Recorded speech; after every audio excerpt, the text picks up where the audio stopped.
Greetings, Saints. I want to take a moment and share something with you as we move into this next season between now and the end of the year and get ready for Extraordinary, the conference with Bishop Bismarck, Bishop Garlington, and Deidre Tyson. On Sunday, I am going to bring this with me into the pulpit. This, beloved, is the New Testament Greek interlinear Bible, preaching Bible of the late Pentecostal pioneer, global influencer, Dr. Charles S. Price. If you do any study of Pentecost and the major voices that changed the face of renewal and revival, you will know that Dr. Price is almost at the top of the list, next to William Seymour and Aimee Semple McPherson and others.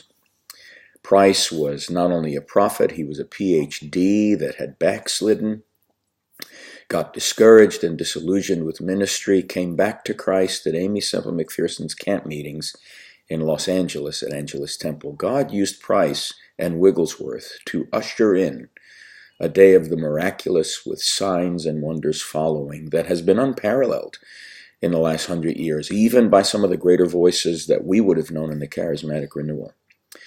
The testimonies that took place under Price's amazing ministry are numerous, and his legacy lives on.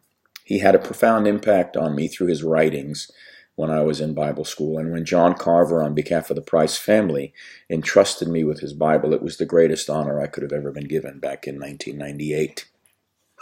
I've had the Bible on my bookshelf for the last 20 years. I pulled it off the shelf a few weeks back, and in a moment of prayer, felt the weight. It's a weighty Bible, but I felt the weight of the Spirit as I held it. And I felt challenged by the Spirit to preach from it. And as we move into this final season, moving towards 2020 and prepare for 2020, I want to begin to preach a series of messages on faith and revival and the move of God. And I'm going to stay within the context of the New Testament and the stories of Jesus in the book of Acts. And I'm going to do my best to honor the memory of Dr. Price and to glean some insights from many of his famous messages.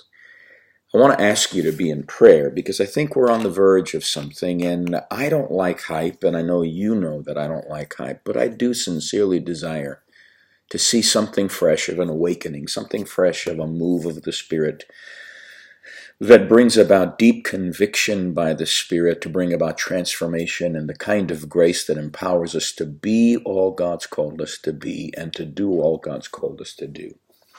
Luke reveals a baptism in the Spirit that is richly charismatic and prophetic. And Paul tells us that the baptism in the Spirit is part of the salvation experience. Well, how do we reconcile the charismatic side of the baptism with the salvation side of the baptism, with the mission of Christ and the empowering for service that results in many infallible proofs whereby Jesus presents himself alive, confirming his word with signs and wonders following?